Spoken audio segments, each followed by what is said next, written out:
Welcome to episode 3 of The Alchemist. And as always, I just want to warn you that there are spoilers in this video. So the boy makes the journey from Tarifa to Tangier across the strait.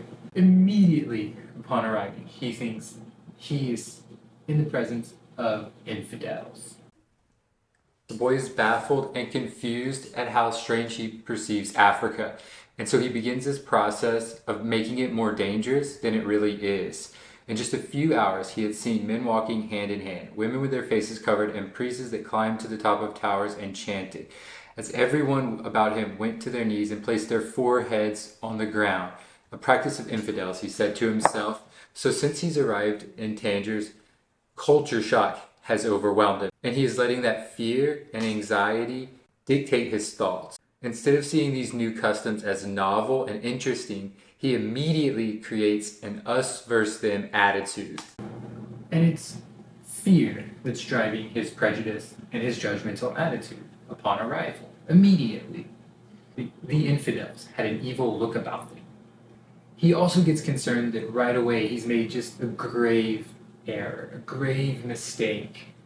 Oh shit, only Arabic was spoken in this country. This anxiety is also making the boy desperate, so he starts ruminating on omens.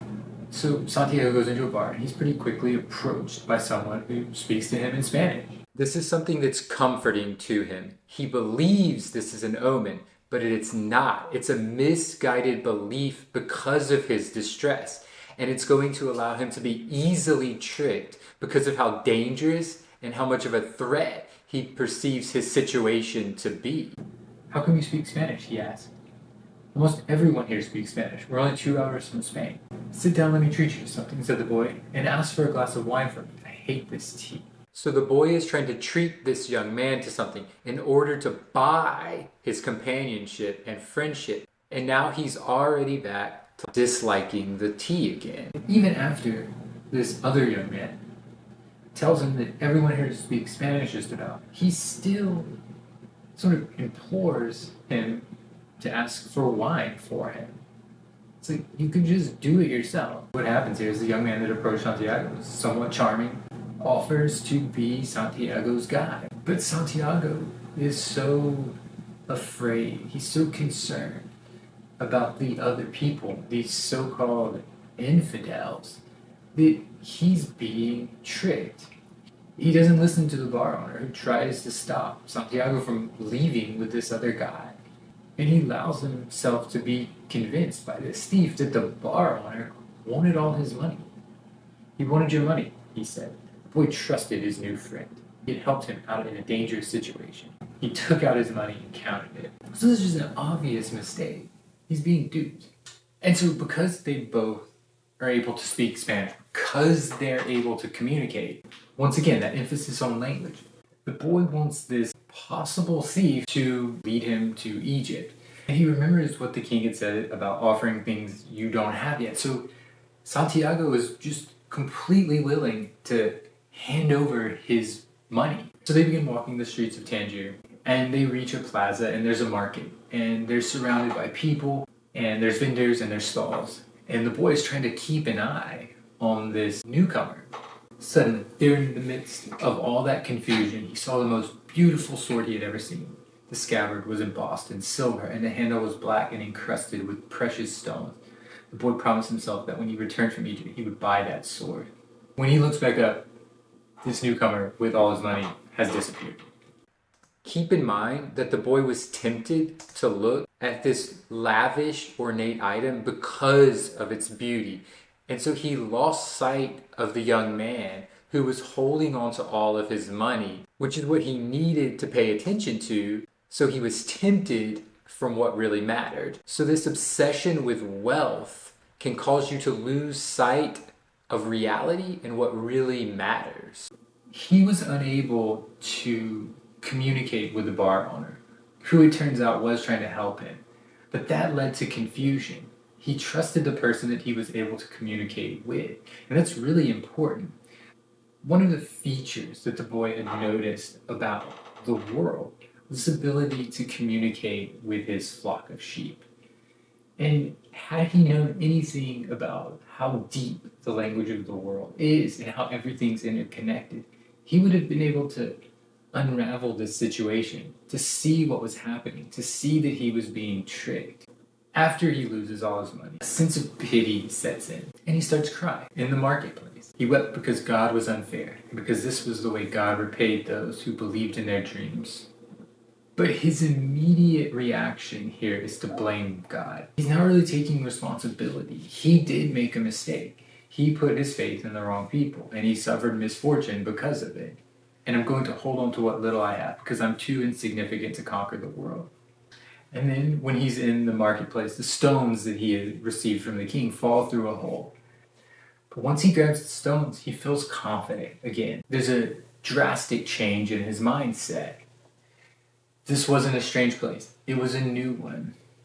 I'm an adventurer, looking for treasure, he said to himself.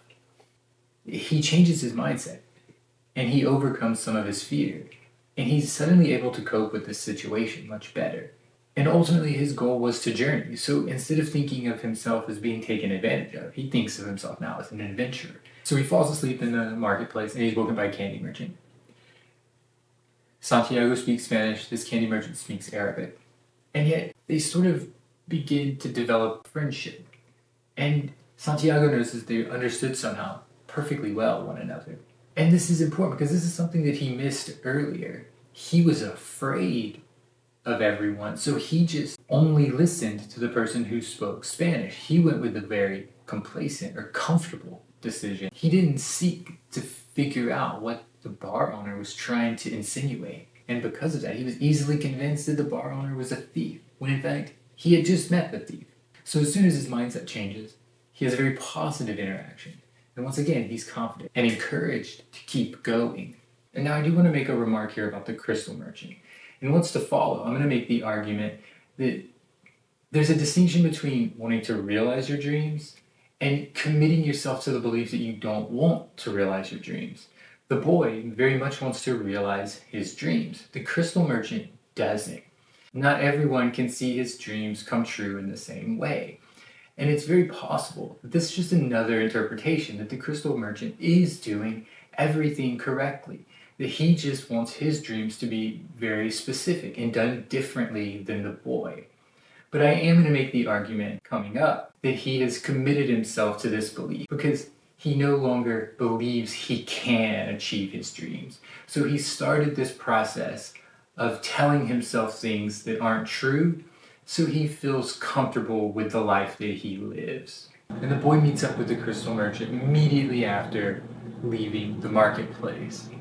But right before the boy re-enters the story, there's but a page-long description of the crystal merchant's life. The crystal merchant has settled.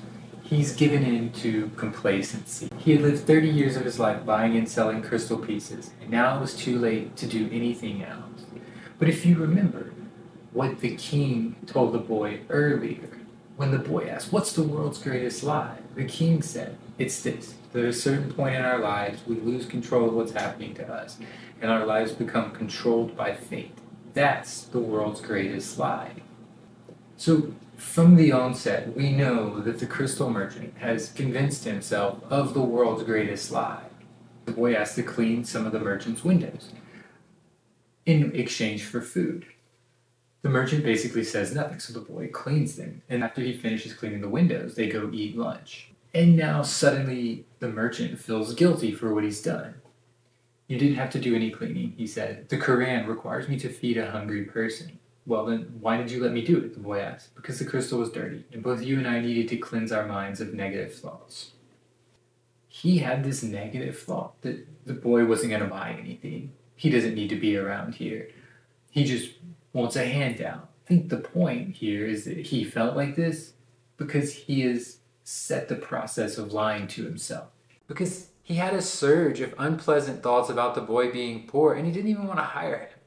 But he overcame this bitterness pretty quickly once he started just talking to the boy, just like the boy did when he started talking to the confectioner. So in the conversation that follows while they're eating lunch, they discuss omens, and the boy gets a reality check that it would take a whole lot of money, more than he had previously, to get all the way to Egypt.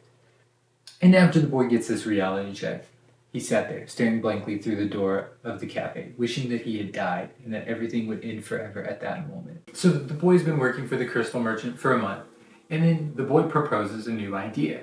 Hey, let's put some of these crystal displays at the bottom of the hill, because then people will see this and buy some stuff from the crystal shop. And the crystal merchant is reluctant. Why ask more out of life? The boy responds, because we have to respond to omens. And the crystal merchant does understand this because he does believe to himself that the boy is some sort of an omen. But he still has strange ideas about what it means to have a dream. As the crystal merchant gets caught up in the boy's destiny, they both are undergoing this transformative process to some sort of purification. So that's what eradicates the crystal merchant's bitter thoughts, resentment. There is a funny moment as the boy is pitching this new business model to the crystal merchant. They're talking about Egypt. And the crystal merchant says, I don't know anyone around here who would want to cross the desert just to see the pyramids, said the merchant. They're just a pile of stones. You could build one in your backyard. That's pushing it. He diminished the boy's dream by referring to the pyramids as a pile of stones that could be built in one's backyard. The crystal merchant here is misguided. I'm afraid that if my dream is realized, I'll have no reason to go on living. And then after a few more lines, but I'm afraid that it would all be a disappointment, so I prefer just to dream about it. This is a bit of a shortcoming of the crystal merchant. He's sort of lying to himself here. The crystal merchant used many excuses to avoid this new business model.